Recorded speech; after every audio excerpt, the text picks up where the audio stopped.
Hey all, the name's Tim. When I was a kid, I was terrified of the paranormal, until one photo changed my life forever. What was once fear turned into obsession. Growing up in a family surrounded by paranormal activity, I decided it was time to search for answers for our experiences. Join me and a few mates as we take a dive into the paranormal side of our lives. Are we haunted? You be the judge. Welcome to We're Haunted.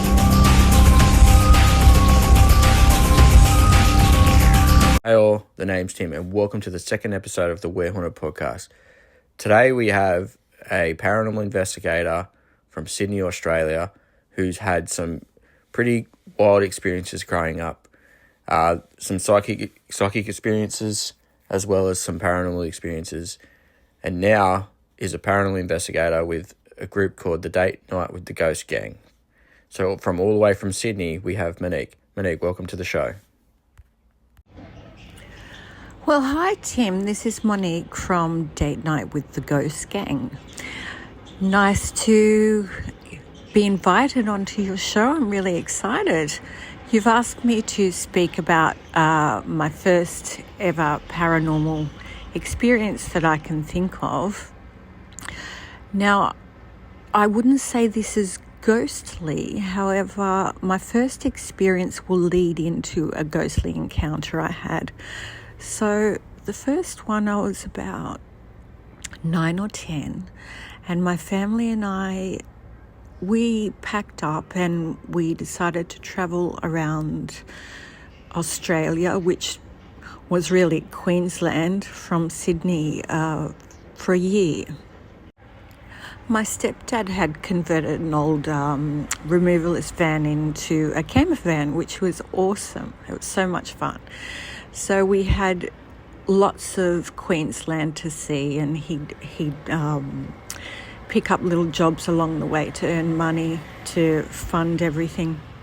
So the first thing that happened was we're travelling down a road we'd never been to before, and I'm sitting at the front of the truck with my mum and dad, and all of a sudden I got really excited, and because in my mind I had the vision of a big ABBA sign. I was a huge ABBA fan, as was my older sister, and I got all excited and I said, "Oh, ABBA! There's an ABBA sign around the corner." And Mum said, "I can't see anything. We're on like a long winding dirt road out in the outback somewhere." And all of a sudden we came across this sign. And Mum was just blown away, and she said, "How the hell did you know that?" And I just looked at her. I don't know. I don't know.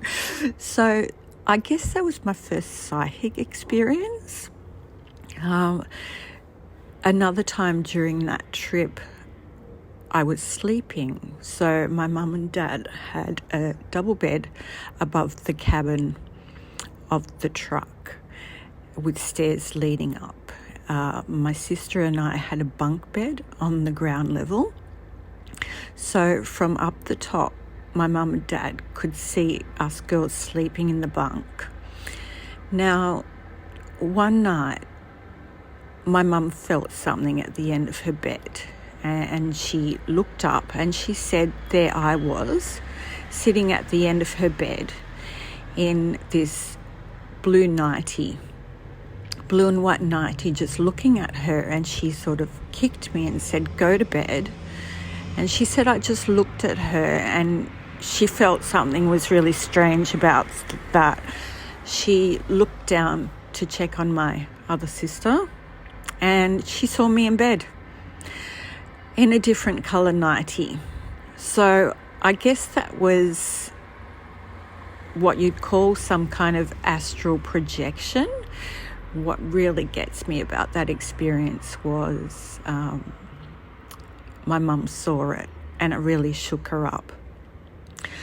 So we'll skip forward a few years, and my first paranormal experience with a ghost, I was around about 12 years old, I'd say.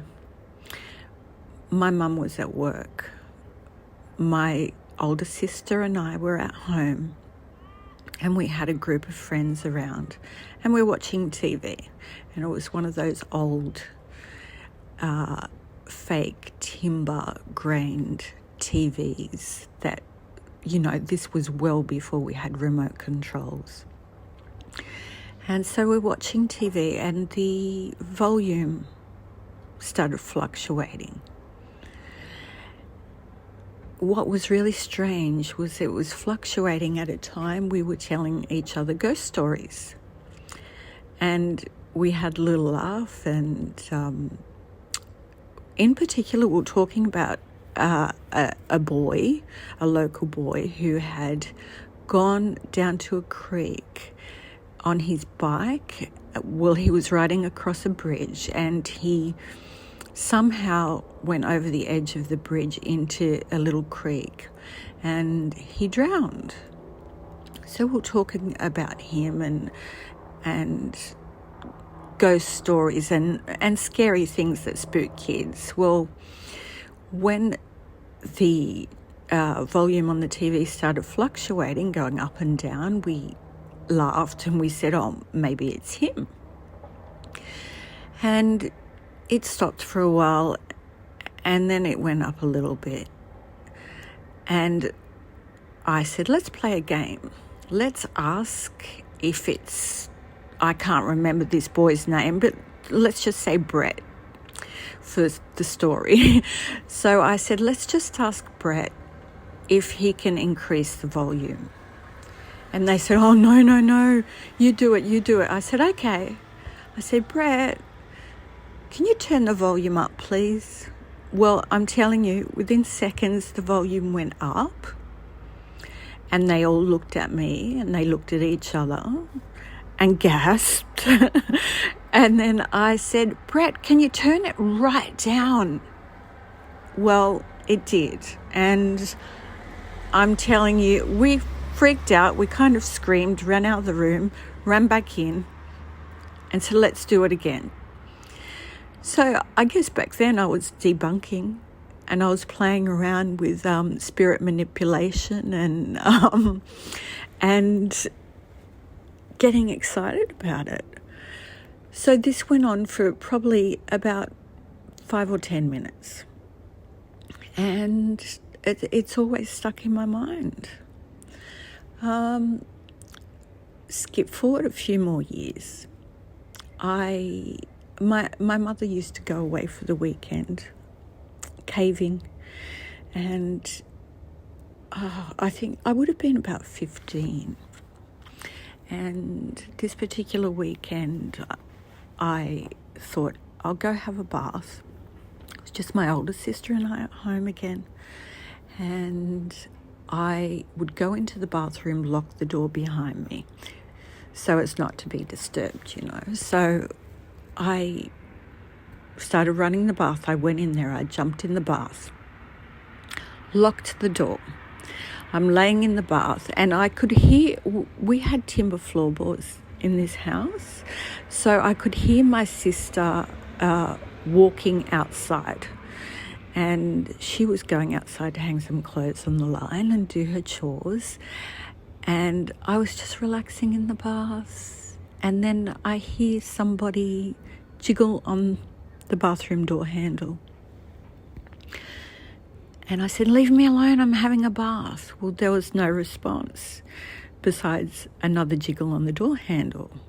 I hadn't heard my sister come back into the house.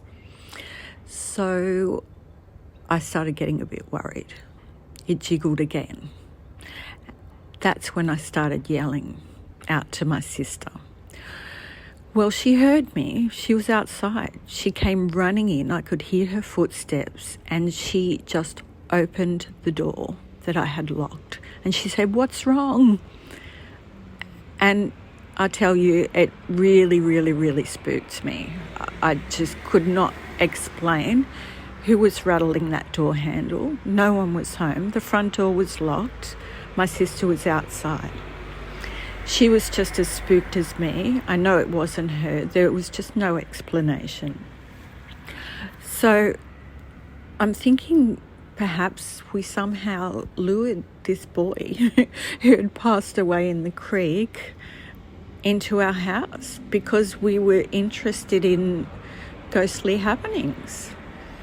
And then probably about a year or two after that, I was working and I was getting ready to go off to work.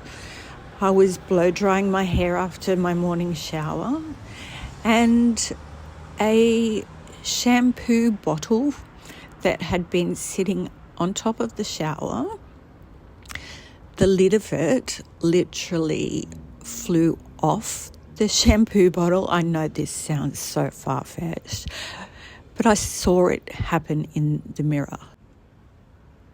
So this lid came flying towards my head while I was drying my hair off the shampoo bottle. I could not explain that. So there was a bit of poltergeist activity in that house. And they're my first couple of paranormal experiences. I hope you've enjoyed that. And I thank you from the bottom of my heart for listening. Thanks, Monique, for coming onto the show and sharing your stories. The one with the little boy and the manipulation of the volume of the TV, that's pretty crazy, pretty exciting, especially if there was no remote to turn the TV up and down near anybody that was in the room at the time. But a very, very interesting story, that one. There is a possibility that little boy stuck around for the amount of time that all this paranormal stuff was happening around your house, especially with the shampoo lid. For him to be able to communicate with somebody who could listen to him and communicate back, he probably wasn't used to that and was probably excited to have somebody actually be able to listen and hear him. But yeah, that is really, really cool. Myself, I have not had any experience of anything flying towards me, but that is really cool. Tiny psychic experiences of seeing signs in your mind before seeing them yourself, that happens quite a lot. I've even had that happen to me a few times about some things, and yeah, it's just it's very funny when it happens. The astral projection one though, whoa, never had anything like that happen with me, but that is quite the story. But yeah, thank you again. Thank you for coming onto the show and telling your stories for everyone else to listen to.